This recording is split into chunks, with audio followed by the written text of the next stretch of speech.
For God so loved the world that he gave his only Son, so that everyone who believes in him may not perish, but may have eternal life.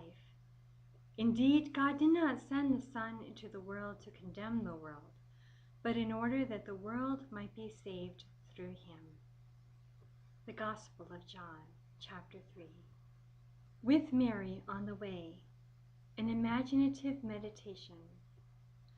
The why of Jesus' passion is a mystery of God's unconditional love for us.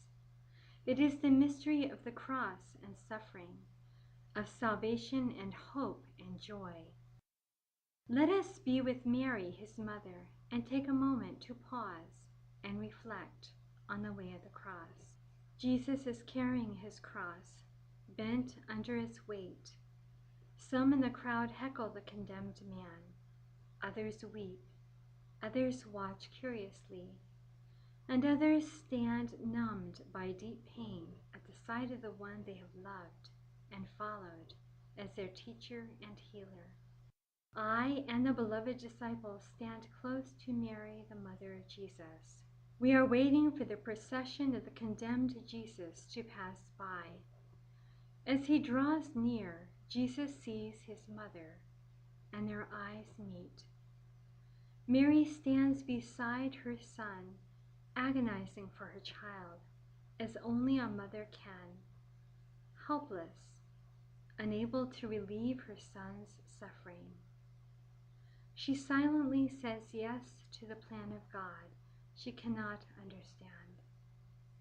Her yes does not change anything, but it does unite her to Jesus in compassion.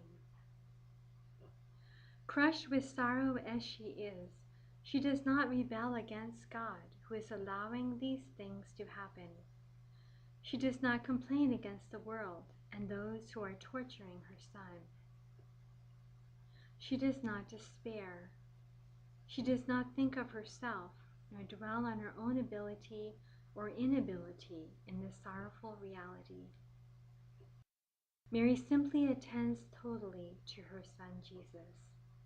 Mary and I look at Jesus as he drags the heavy cross, falling 3 times, crushed and pressed to the earth beneath its weight.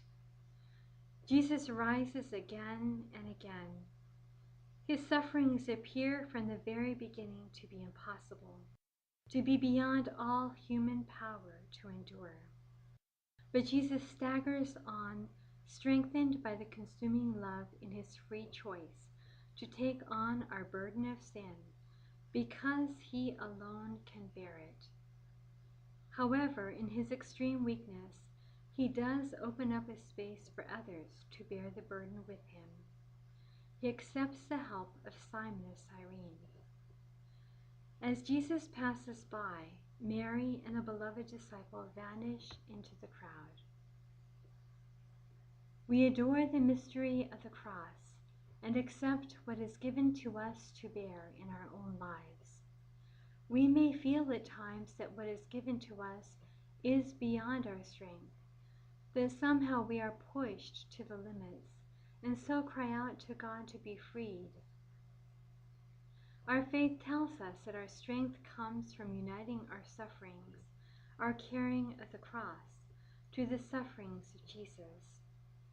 He carries the cross with us, as he did with Simon of Cyrene. Jesus invites us, weary and afflicted, to go to him and be refreshed and strengthened and find rest. We take up our crosses and follow him, hoping in the resurrection and the new life he promises us.